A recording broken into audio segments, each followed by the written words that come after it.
Okay, we will finally have a live speaker, and the CV of Professor Thomas de Hoog is much more extensive than the time allowed for his lecture.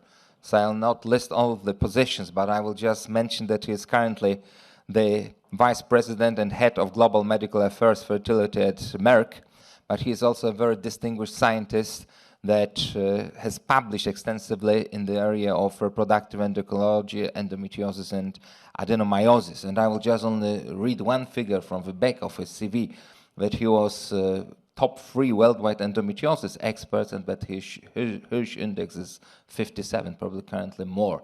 But Professor de Hoog, please, the floor is yours. Thank you very much for this nice introduction, Mr. Chairman.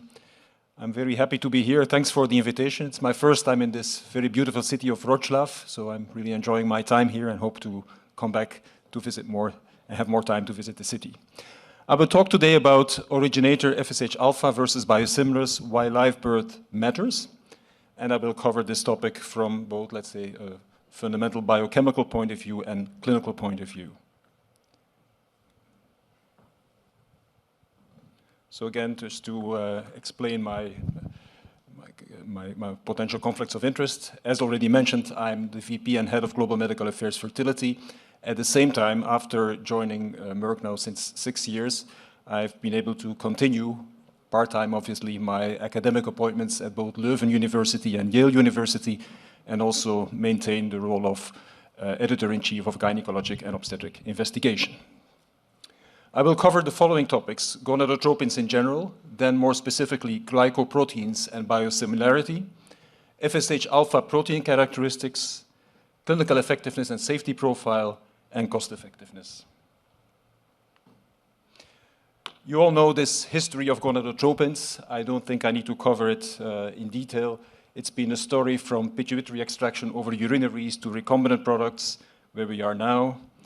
And throughout this whole story, what has been remaining important is to look at the glycosylation profile. Glycosylation is actually a biochemical quality attribute influencing several FSH properties affecting clinical efficacy and safety. And glycosylation of FSH generates different FSH isoforms that are distinct for each natural or manufactured FSH, and this impacts FSH signaling, target cells gene expression, and their metabolic stability, which is critical for the activation of ovarian target cells. It also affects the half-life of the molecule and its binding and affinity to the FSH receptor. So it's clear that FSH preparations with different glycosylation patterns may differentially affect clinical outcomes, and that's what we are going to discuss here. Let's go back to the basics of the FSH molecule. We all know it has an alpha subunit, a beta subunit, and then there are 4 glycosylation sites that you can see here, 2 on the alpha, 2 on the beta subunit, and we are going to discuss a bit more because these glycosylation is an important determinant of in vitro and clinical activity. A bit more in detail here, you see again the glycosylation sites. The most important one are number 52 on alpha, number 24 on the beta chain. And the clinical relevance here is already clear in the sense that glycosylation is impacting the clearance and activity of FSH. More extensive glycosylation is really associated with a longer half-life and a lower affinity for FSH receptor compared to less glycosylated isoforms. This slide shows you in one slide an overview of this rather complex topic of glycosylation. We can actually discuss glycosylation at 3 different levels. First is the degree of glycosylation on the alpha and beta unit. You see here 4 different glycosylation sites. So it's possible that none is glycosylated, 1, 2, or 3, or 4 are glycosylated. So between 0 and 4, you have this whole variability. Second one is glycan antennarity. It's really the antennas that you see here. The more antennas you see, the more glycosylation, the longer the half-life. Sialylation is the terminal part of the glycan here, and it's highly sialylated forms, which means they have all this sialylation on each of the antennas.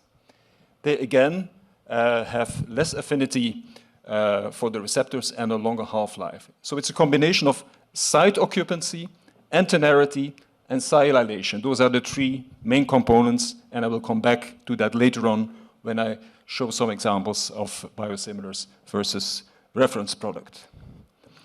Why go recombinant? I think, again, this is pretty well known.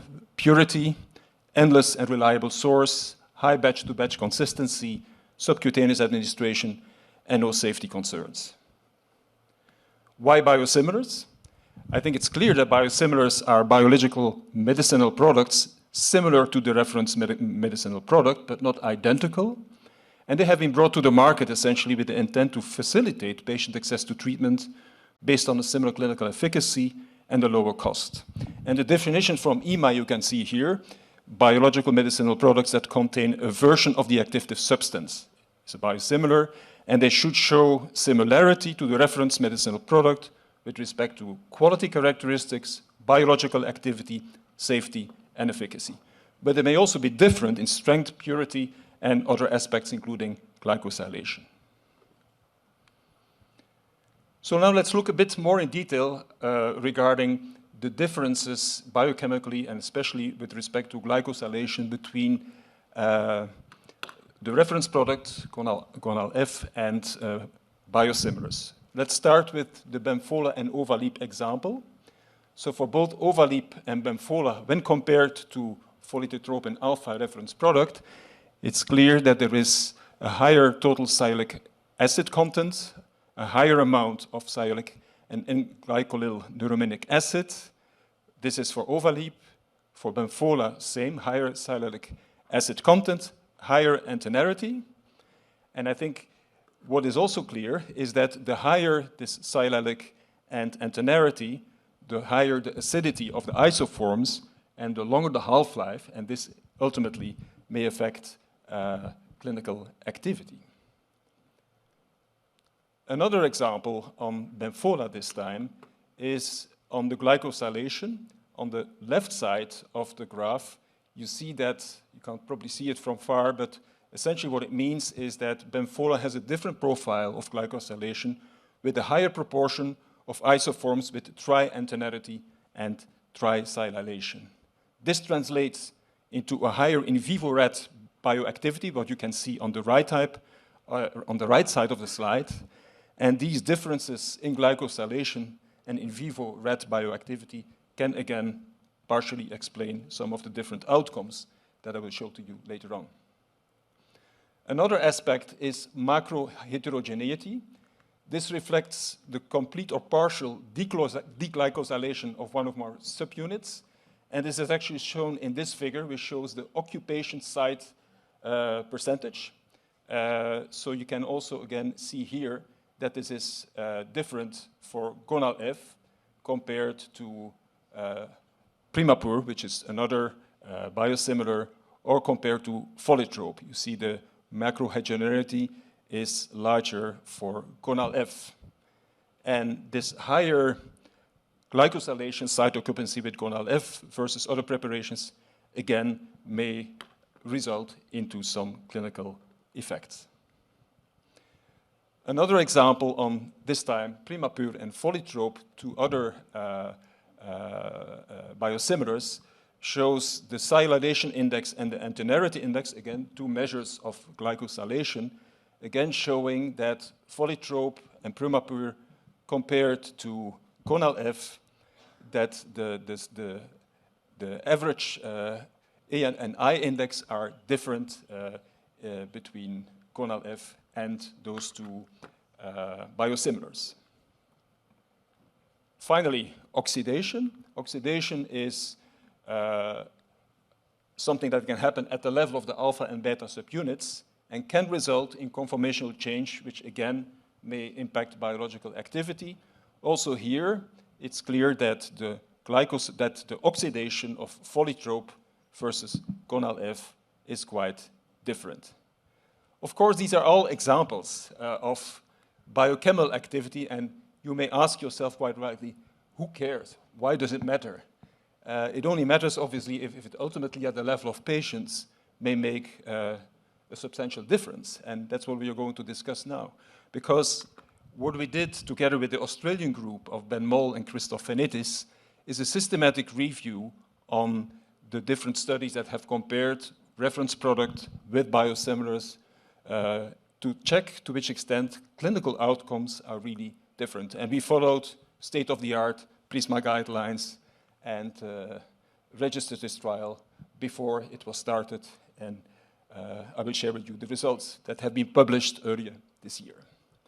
We decided to have as a primary outcome measure the live birth rate per randomized patient, and then a number of other secondary outcome measures that I will cover with you later on. But before I go there, first here, this is the methodology we followed, starting with 209 publications to be considered, and ultimately ending with 5 that have been included in the meta-analysis. These 5 randomized trials, I will cover them briefly, but before I do that, I would like to say a few words on how to interpret the trials of randomized studies that are done in reproductive medicine when comparing product A versus product B. I think it's very clear that if you want to compare gonadotropin A versus gonadotropin B, that you have a different gonadotropin, but your starting dose and your dose adaptation policy is similar. Same when you want to compare individualized starting dose versus fixed starting dose, then you have the same product, you have a different starting dose protocol, and also the dose adaptation policy is the same. So I want to use this as an example to show for 2 of the biosimilar studies, Strovitsky and Rettenbacher, where indeed in terms of quality of the study, this was followed. This was comparing 2 drugs with the same starting dose, same dose adjustment. On the other hand, in a study comparing polytropin alpha with polytropin delta, there was not only a difference in the drug, but also in the starting dose and in the dose adaptation policy. So I think it's very important that whenever polytropin delta is compared to any other gonadotropin, that it's actually the same starting dose, and that's the only difference that there is, or a similar flexible approach with a flexible starting dose according to a certain algorithm. And on the next slide, you see this is quite possible, because here you see that if you want to compare individualized versus flex starting dose, that there are studies showing that can be perfectly done with different gonadotropins, such as polytropin alpha, for example, on the left side in the Allegra study, where you have the same type of drug, but then a different starting dose, fixed or individualized according to nomogram, and then you have an outcome which in this case showed a higher proportion of women with 8 to 14 eggs in the individualized group. The slide is not 100% correct. The numbers are switched in the upper left corner, but that's what the result was. Please note also that dose adjustment was done very significantly in this study in 73% and 61%, so showing that individualized treatment with gonadotropins is a matter of both starting dose and dose adjustment later on. Again, very important to have the same drug, and then when you look at individualization, you have in one arm fixed and the other arm individualized. Anyway, let's come back to the biosimilar versus reference product. Here you see the 5 studies, again, all comparing different product in each study with the same dose. Method of randomization, outcomes all listed here. And let me share with you the results. So the results, the main outcome, live birth rate per randomized patient, shows that there is a relative risk of a lower live birth in the biosimilars group of 0.83, which means that the chance of the probability of live birth is 17% lower with biosimilars compared to reference product in this meta-analysis. And the same has been observed more or less in all the other reproductive outcomes that I will cover with you. Ongoing pregnancy and clinical pregnancy per randomized patient, showing you the details here. Again, here, relative risk of 0.81, meaning that for ongoing pregnancy, probability is about 90% lower with biosimilars compared to reference product. Same for clinical pregnancy per randomized patient. And then a number of other outcomes, cumulative live birth, cumulative clinical pregnancy, cumulative ongoing pregnancy, Here again, step by step, cumulative live birth, you see a lower probability of pregnancy in biosimilars versus originator of about 15%, more or less the same for cumulative clinical pregnancy, and cumulative ongoing pregnancy, similar trend. Then about safety, OHSS risk, in these studies, exactly the same, so no difference between biosimilars and originator with respect to OHSS. And then briefly, the other secondary outcomes, total dose, number of oocytes, duration of stimulation. Regarding total dose of gonadotrophins, on average, a lower use of 37.5 IU total in biosimilars compared to the reference product. When we look at number of eggs retrieved, in most of the studies, no difference. One outlier, the Polytrope study, and remark here that the 95% confidence interval of the Polytrope study is extremely narrow, and this is something we are addressing with the authors of this study because this is nearly impossible, probably an error in the manuscript. But anyway, if you include the Polytrope study, then on average there are 1 to 2 eggs more in biosimilars compared to reference product. If you exclude the Polytrope study, there is no difference between the two groups. Duration of ovarian stimulation. Here it's clear that there is a reduction in the duration of ovarian stimulation with biosimilars compared to a reference product with minus 0.2 days, so a few hours difference. I leave it up to you to consider whether this is clinically relevant. And if we look at the overall limitations of the study, I think it's a fairly large data set, a total of 2,333 patients, but still limited if we look at the overall evidence based on 5 RCTs. Most of the participants come from a single large RCT, Benfola Afolia, which is a very high quality study. Only 4 biosimilars were compared with the reference product. We all know that there are other biosimilars available in different parts of the world. In the study design of several studies, women with severe OHSS were excluded to participate in additional cycles, so this creates a bias. And one study, the Polytrope study, really has a high risk of bias. Intention to treat analysis was actually impossible, and they had an unlikely 95% confidence intervals for the number of oocytes, as I already shared with you. If we exclude this study, then the number of oocytes was not different between both groups. So in summary, this meta-analysis would suggest that the treatment with biosimilar preparations of polytrophin alpha is likely to result in a lower probability of live birth, clinical, and ongoing pregnancy compared with the reference product. At the same time, there is a lower total dose with biosimilars, minus 37.5 IU, total use of FSH dose, and a shorter duration of stimulation with minus 0.2 days, with overall limited clinical relevance. Next question is, of course, what does it mean in terms of cost effectiveness if you have this higher efficacy with outcome? What then does it mean in terms of cost and cost per live birth? And here, just sharing you briefly an abstract that we will present at the ISPOR meeting in December 2021, where we compared, based on the data of the meta-analysis and using the Spanish perspective cost data, and we're able to show that the cost per live birth was lower with about 2,000 euro for Gonal-f versus the biosimilars, also suggesting a better cost effectiveness for the originator product, the reference product, compared to biosimilars. So overall, in summary, and this is my last slide, coming back to what I started with, we have, when we compare biosimilars and reference products, we have clearly a difference in manufacturing, manufacturing process, since it's biotech products.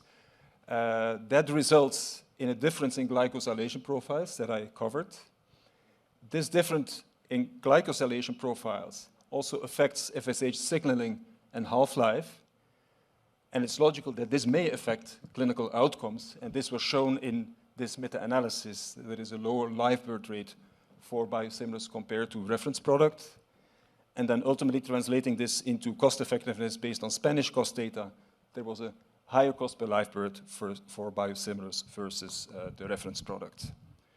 Obviously, this is only part of the evidence. It has the advantage of having a highly controlled environment, randomized studies, but obviously more studies are needed, randomized and real-world data, to better understand the differences in outcomes between biosimilars and originator products.